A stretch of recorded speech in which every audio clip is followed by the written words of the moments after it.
वफा करो तो ऐसे करो कि वफा रहे, वफा करो तो ऐसे करो कि वफा रहे।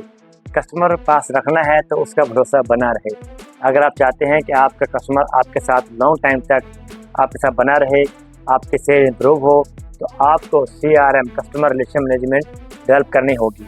अगर आप चाहते हैं कि आपकी सेल इंप्रूव हो तो आपको अपसेलिंग और क्रॉस सेलिंग स्टाफ को सिखानी होगी। ये वो चीज़ें हैं जो आपको बिजनेस को डेवलप करती हैं और इम्प्रूव करती हैं ताकि आप मार्केट में ग्रो कर सकें।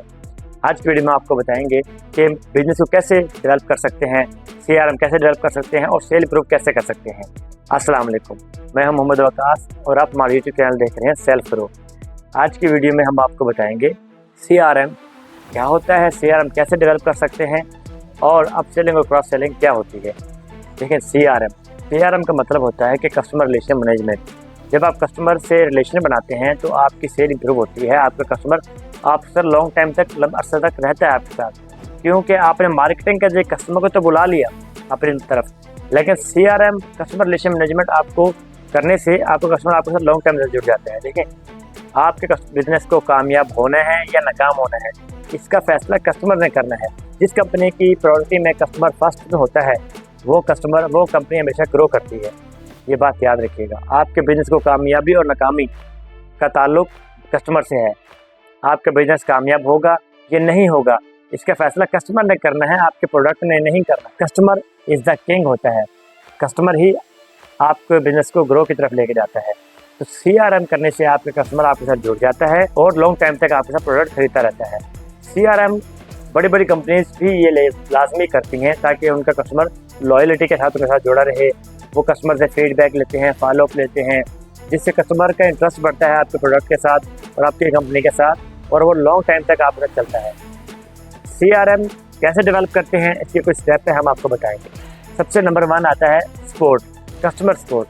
देखें, जब कस्टमर आपसे कोई प्रोडक्ट खरीदता है, कस्टमर प्रोडक्ट खरीदने के बाद अगर उस प्रोडक्ट में कोई इशू है कस्टमर की तरफ से, तो आप कस्टमर के इशू को फौरी तौर पर उसको हल करें, ताकि जब आप ये चीज़ें करते हैं, कस्टमर का इशू सुनते हैं, उसको सॉल्व करते हैं, तो कस्टमर आपके साथ जुड़ जाता है, कस्टमर लॉयल हो जाता है आपके साथ।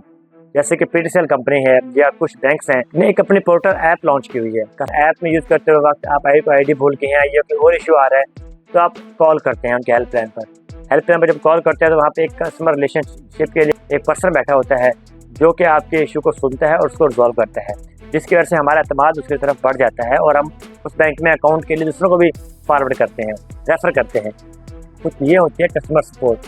कस्टमर सपोर्ट आपको अपने बिजनेस में लानी होगी ताकि आपके साथ कस्टमर रिलेशन बन जाए। उसके बाद आपको कस्टमर फीडबैक लेना होगा। प्रोडक्ट सेल किया, सेल करने के बाद आपको फीडबैक लेना होता है। फीडबैक लेने से क्या फ़ायदा होता है, कस्टमर को वैल्यू बढ़ती है। जब उसे पता चलता है कि उसने प्रोडक्ट खरीदा तो उसकी राय ली जा रही है। राय हम किससे लेते हैं हमेशा, जिसको हम अपना अपना ख़ास समझते हैं। हम हर किसी से राय नहीं लेते। तो जब राय लेते हैं, राय लेने से पता चलता है कि कौन सी जगह पे हमें काम करने की ज़रूरत है।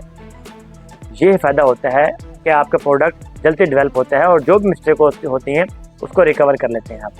हम लोग कस्टमर से एक प्रोडक्ट भेज देते हैं लेकिन उसका फीडबैक कभी नहीं लेते, शर्म करते हैं। अक्सर आप रेस्टोरेंट में जाएँ तो वहाँ पे स्पेशल टेबल के ऊपर कुछ पैड पड़े होते हैं, वहाँ पे कस्टमर फीडबैक के लिए उन्होंने पैड रखा होता है ताकि वो कस्टमर बताएं कि उनके कौन से फूड में कौन सी चीज़ उनको अच्छी लगी और किस फूड में उन्हें काम करने की ज़रूरत है। इसी तरह से बहुत सारी कंपनीज़ हैं जो कस्टमर फीडबैक लेती हैं, जैसे कि दराज है, ठीक है। जब दराज में आप कुछ ऑर्डर करते हैं तो वो फीडबैक लेती है। इसी तरह से क्रीम ऐप है, जब क्रीम अपने राइड्स को कस्टमर को राइड्स करने के बाद कस्टमर को मैसेज भेजती है और फीडबैक लेती है ताकि अपनी चीज़ों को बेहतर कर सके। तो आपने भी कस्टमर फीडबैक लेना है ताकि कस्टमर की वैल्यू भी बढ़े और आपके जो प्रोडक्ट का जो भी इश्यूज़ है, जहाँ पे अभी कमी की ज़रूरत है, जहाँ पे काम करने की ज़रूरत है, उसको आप डेवलप करके बेहतर करके मार्केट में अपने आप को ग्रो कर सकें। उसके बाद आपको कस्टमर लॉयल्टी प्रोग्राम लेके आने पड़ते हैं। लॉयल्टी प्रोग्राम करने से क्या होता है कि जैसे कि आप ऑफ़र लगाएं कस्टमर के लिए, स्पेशल कस्टमर के लिए कोई ऐसी चीज़ या कार्ड, डिस्काउंट कार्ड हो, ये डिस्काउंट ऑफर कस्टमर के लिए होने चाहिए। जैसे कि यूफोन्स है या फिर जैज़ है, ये वो कंपनीज हैं जो अपने रेगुलर कस्टमर के लिए स्पेशल का सुपर कार्ड या गोल्डन ऑफर मुहैया करते हैं, जिससे कस्टमर उनकी तरफ मतवज्जो होता है, वो उनके पैकेजेस को यूज़ करता है। तो आपको भी ऐसा एक सिस्टम, ऐसा लॉयल्टी प्रोग्राम लेके आना होगा अपने बिजनेस के अंदर ताकि कस्टमर आपके साथ जुड़ जाए, लॉयल हो जाए आपके साथ। इसके बाद आपको स्टेप कौन सा करना होता है, फॉलो अप का। Follow up communication. फॉलोअप कम्युनिकेशन से क्या होता है कि कस्टमर के साथ अपने इन टच रहना है, कस्टमर से राब्ते में रहना है। बड़े बड़े ब्रांड्स हमेशा अपने कस्टमर के साथ अटैचमेंट रखते हैं। अटैचमेंट का मतलब ये होता है कि आप अपने पास डाटा रखें, कस्टमर का डाटा होना चाहिए आपके पास कस्टमर का। और जैसे कोई नई ऑफर आपने निकाली है, न्यू प्रोडक्ट लॉन्च किया है, या कोई भी चीज़ आपने अपडेट की है, कस्टमर तक मैसेज पहुंचाएं। उस मैसेज पहुंचाने से क्या होता है, कस्टमर को पता चलता है कि ये ब्रांड के अंदर फलां प्रोडक्ट आया है, ये फलां इसके ऊपर अंदर ऑफर लग गई है और ये महदूद ऑफर है, हमें इससे फ़ायदा उठाना चाहिए। जैसे खाड़ी ब्रांड है या और भी डिफरेंट ब्रांड्स हैं, वो अब कस्टमर का डाटा अपने पास सेव रखते हैं। जैसे कोई प्रोडक्ट पे सेल लगाते हैं, कोई ऑफर लेके आते हैं या नए प्रोडक्ट लेके आते हैं, तो वो कस्टमर को मैसेज पहुंचा देते हैं कि फलां ऑफर हमने लगाई है, इतने अरसे से इतने अरसे तक आप इससे फ़ायदा उठा सकें। तो जब आप कस्टमर के साथ इन टच रहते हैं, उससे क्या होता है, कस्टमर आपकी प्रायोरिटी में आ जाता है, आप कस्टमर की प्रायोरिटी में चले जाते हैं। मसलन कि मैंने व्हाट्सएप पे ब्रॉडकास्ट बनाया होता है, मैंने कस्टमर के साथ जैसे हमारा प्रोडक्ट लॉन्च होता है या कोई ऑफर लगती है, तो मैं उस ब्रॉडकास्ट के ज़रिए कस्टमर को फॉरवर्ड कर देता हूँ मैसेज, जिससे हम कस्टमर की प्रायोरिटी में आ जाते हैं कि इस ब्रांड पे ये प्रोडक्ट लॉन्च हुआ है और ये इसके ऊपर ऑफर लगी हुई है, जिससे आपका प्रोडक्ट सेल होता है, सेल भी इम्प्रूव होती है।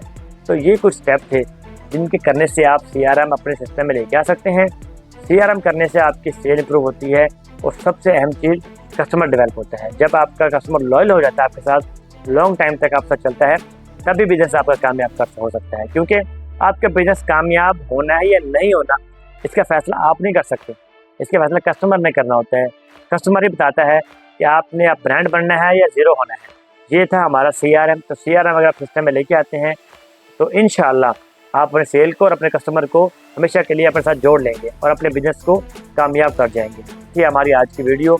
इंशाअल्लाह नेक्स्ट वीडियो में नेक्स्ट स्टेप के साथ आपके सामने हाजिर होंगे। तब तक के लिए हमें इजाज़त दीजिएगा, अपना ख्याल रखिएगा।